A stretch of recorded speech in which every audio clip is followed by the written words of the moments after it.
Now, coming back from the States in 2012, actor and businesswoman Mampho Brescia landed a role in one of the most popular taxi dramas in South Africa. Besides playing incredible roles, she's also helped out Oprah Winfrey by mentoring the young girls at the Oprah Winfrey Leadership Academy. Now, how many people can say that they've helped Oprah? Acting in big movies like District 6, one of Mampho's first roles is that of an Ethiopian immigrant living in Los Angeles, which she says has been the most fulfilling role just yet. Let's take a look.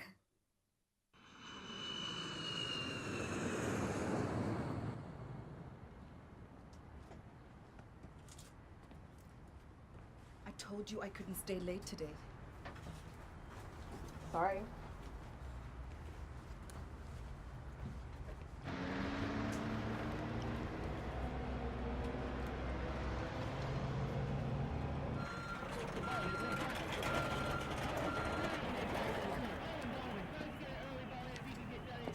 Minna. I don't think Mimi is ready. Please. Am I in an effort? Why do you keep trying to bring me into this? Miknatum? Thank Tim Lajiknat. You are the mother. This is your responsibility. But Helen, she'll be fine.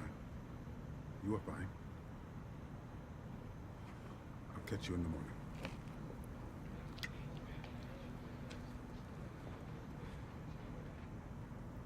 Welcome to the show. What a pleasure to finally have you here. thank you. It's wonderful being here. Thank you so much for having me. So we opened up this interview now with this little clip from What to Bring to America. Right. Which, you know, isn't your most recent film, but I heard you said it was one of your favorites. Right. Why is that? Well, because it was it was a short film, and it was supposed to be a student film, which then went to festivals, and it did really, really well. I think it was my favorite because I had to learn a whole different language that I'd never, ever heard in my life. I'm Herrick. And I played an Ethiopian. So it's always amazing for an actor to be challenged in that way. And the subject matter was quite a sensitive one and very controversial, especially at that time, because it was around female circumcision. So I think the depth of the story, the fact that I hadn't yet become a mother and I was playing a mother, so I had to really search deep down inside of me to find that maternal, you know, sort of prowess. And I worked with phenomenal individuals, so I loved every single bit of it, I find that everything in your life is almost like life imitating art and art imitating life. Because, I mean, I think it was when you were very, very young, your father kind of set a tradition in your home of watching films about history and... And tell me about that. And why was that so important for him? It was one of our, well, for me, our favorite rituals. I think my dad is an educator, was an educator, and he was also very artistic. So I think for him, it was easier to sort of, and there were 5 of us, so you can imagine, and all very different individuals. So I think for him, it was like the easiest strategy to use in order to educate us and to get us to know about our history, because he always felt like if you know where you come from, it's easier to devise where you're going. And he loved history, he loved learning about people. So I think it just kind of sort of meshed in beautifully to get us all around, and also to spend quality time together and be able to discuss the subject matter. So we'd sit Sunday mornings. I know most people used to go to church. We didn't. We had breakfast and watched historical films. Yeah, the power of film, I think. So through watching that, you were able to learn so much. But you also got really inspired that you wanted to follow a career in acting. Yes. How did your dad handle that news? I mean, you know, initially they think it's so entertaining, because I started, you know, off pretty young, being in dramas and at school, being part of the drama fraternity.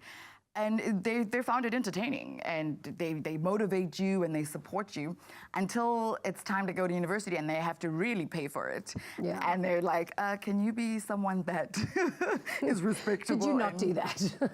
Let's not play for a living, you know. So at first, you know, they loved the fact that I was so creative and that I loved telling stories and in a very sort of dramatic manner.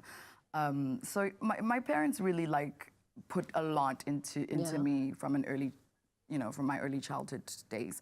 My mother was very emphatic about reading. She bought me, I had literally a miniature library.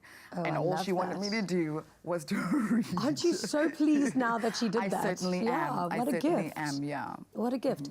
And then you went and studied politics and international relations. Yes, I did. And then I think this would have been my favorite phase of your life. You then went to Japan on an exchange program. Right. How fascinating. Absolutely incredible. What was life like then? What was the best part for you? I mean, you land in Japan and it's a world that you have never seen before. It is so unexpected. It is so different from what we know. And the vibrancy of Tokyo and the streets, it's super, super packed. Yeah. I mean, at the time, were 10 million people in that, small little area. But the Japanese are the most welcoming individuals that you could ever encounter. They have this incredibly rich tapestry of history and language. So I landed there and I was both deaf and dumb because you can't read and you don't understand. I didn't understand Japanese at the time, and I had to literally go into a university at university level and start A, B, C, D, E, F, G. That's so challenging. Okay, can you now fit into Japan way of life? Like, there's just billions of people everywhere, and then they seem to multitask so much. So what was your skill of multitasking in Japanese community? Sheesh, I mean, like being on a bicycle. And I had to relearn how to ride a bicycle because you're not just riding a bicycle and maneuvering through traffic, Tokyo traffic, but you need to answer your phone. Exactly. Because you have an appointment and you're and running do your late. makeup and have your breakfast. Right, and you're like, moshi moshi, oh, genki desu ka? And if it rains suddenly, you need to be able to get your umbrella out, ride on your bike with your high heels, stay pretty, and don't get wet. Wow. So you learned a skill or two. And Tokyo is quite mountainous. Oh, I'm going next year actually to go and see the blossoms in spring. I cannot wait. Incredible. They have this amazing festival around that, and I promise you, you're just going to love it. You're going to revel in the weather and the beauty of it all. It's spectacular. Now, your brain must be unbelievable because learning Japanese in 2 years, that must have been quite a task. My brain is a mess, let me tell you. No, don't it's say a that. mess. Because when I left for Japan, I was actually, one of my courses at university was Greek. So I was learning how to speak Greek, and then had to leave and go study Japanese. And now that I'm married to an Italian, I am, compelled. But you know how difficult that is? Because Greek also has a completely different alphabet. Their letters don't look like alphabet. Same as Japanese. Right. So are you still fluent in Greek and in Japanese? No, my Greek has unfortunately dwindled because, when you don't practice, when you don't give it enough sort of attention, you lose it. Languages and your are Japanese, like that. You're still keeping that My up? Japanese is still there. It exists. I mean, it's not like amazing. I keep saying like, oh, watashi no nihongo hen desu yo, Okay, I want to ask you a favor because really we're running weird. out of time. We've got another segment of our interview because I'm loving chatting to you. Okay, I'm going to ask you to link to that camera, and in Japanese, if you can say your name, you're on Afternoon Express, and then hand over to Palesa. Oh, jeez. Oh, my God. You're an actress. I'm giving you an easy job. That's really hard. In a whole. Do you know how many languages are floating in my head? And then you have to present in Japanese. That's crazy. I can tell you what my name is. Yeah, go for it. こんにちは、皆さん。私はマンポですよ。Ah, beautiful. Thank you.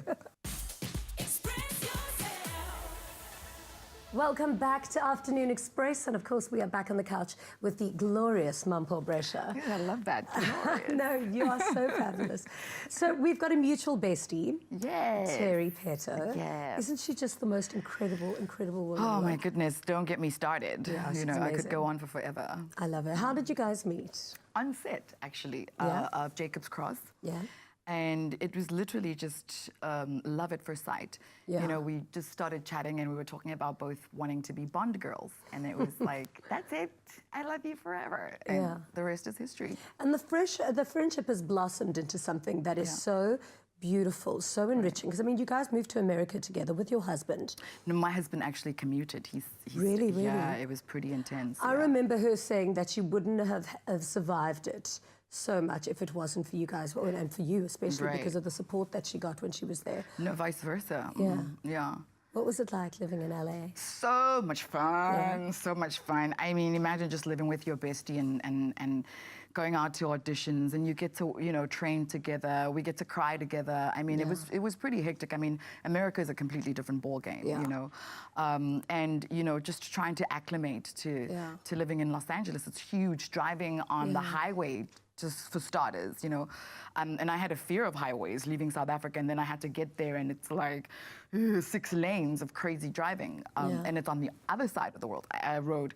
I mean, I remember the one time we literally drove down the road, and I was hitting the windows of the stationary cars, and it was just like pow, pow, pow. And Terry is so calm. She just sat there and was like, no scream, no nothing. I'm like, buddy, what's wrong? She's like, look at the debris you've left behind. But no, we had a crazy time together, and it was just like such a beautiful bonding experience, you know. No, she's amazing. I did a road trip with her through the Western Cape, and she's just, her energy is just so calming. She's absolutely amazing. And she's friggin' funny. I think a lot of people don't know how funny she is. She's got a great sense of humor. Yeah, I love her. Yeah. And of course, you also enjoy a business together with the educational toys. How did that come about? So, you know, we've always wanted to work together, especially after Jacob's Cross, and we've never found a project that, you know, where it brought us together from a work perspective. And because we play together, it was like one of those things that was like, hey, Eureka, let's do something fun, you know, other than just shopping. and also becoming a mom changes your perspective and your idea of how to educate and how important education is. And obviously she has nieces and nephews that we both wanted the best for them. And her nieces and nephews are basically her children. I mean, right, you know, she's the guardian. She's the guardian of those kids. So for us, it was just, and, you know, focusing on early childhood development, and just, I'm kind of like a tiger mom too, you know. So, but we also felt that it was important to democratize education so that all children in South Africa have the opportunity to learn to the best of their ability. And it's the exposure, and it's being able to have the you know, the opportunity to learn. And we just felt that it was pretty important to avail that to them. Absolutely. And that's why we came up with this idea, and we thought, hey, why don't we do this? And it makes it easier for moms to teach the kids, because you're playing and you're engaging, and it's not just about how much time you spend with your kid, but it's the quality. Sure, and you're just enriching their foundation phase so much. Absolutely. As when I read up about it, and when I saw that you launched it in 2017, I think, I thought, what an amazing idea. It's really, really going to do so well. And how much better than to do it with a person that you play with all the time. Exactly. And you are such an amazing mother. And, you know, I think when our producers wanted photographs of your child, you said, not happy about it. And actually, it's linked to a lot of work that you're doing with Love Justice.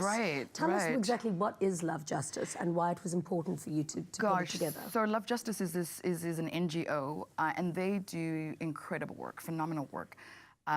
They intercept human trafficking. Wow. And nowadays, that is so important. The statistics are frightening, you know, they are frightening. I mean, the US government is spending about 30 million on interception, because one, you are preventing so much trauma rather than rescue. It's cheaper, and you're saving lives. I think that... How do they intercept it? How do they prevent it? So they work with police agencies and airports, all those border patrols, and they are on the ground, and they're watching for those kinds of victims. Sometimes, and the airlines have also been warned, because what happens is that these girls are promised jobs, the visas are organized, and everything is organized for them to actually get on the plane until they land. And then they're taken and into slavery, into drugs, all of that, you know, horrifying stuff. So that's how they do it, and they got cameras on the ground. It's quite an arduous sort of operations, and that's why it's so important to get them out there, to make people aware of what they're doing, so that they can be sponsored and kept going in terms of like, because it's a great deal of money to have to do this, and because the awareness here is so, you know, it's so little. Especially these girls, that they don't understand it, they don't know how they get trapped into going onto these, like, oh yes, I got this great job and I want to be a model and it's going to be amazing, and it's, you know, out of the country and so and so. So it's quite imperative to create awareness around how they get trapped into going there and then being intercepted. It is so vital that you lend your voice to this, and I think it's an amazing, amazing job that you're doing. Thank you. Oh yeah, I know. I find that I have a 5-year-old daughter, and I think it's important also for us as global citizens to understand that each human being has rights, and we should be part of asserting those rights and making sure that they you know, they have those rights. Those rights are exercised. And once we stop thinking in that dichotomy of them and us, we can understand that this involves everyone and we're all affected. And the minute we start thinking, ish, it's me too, it will change our perception, and it will change the way we actually engage and activate our power and our ability to change things. You're incredible. You're so strong and so astute. I can absolutely see why you're the ambassador for Japan at the moment as well, because you're just connecting people and definitely, you know, spreading the word. Thank you so much for being here today. Thank you so much for having me. It's absolutely our pleasure. Mwah.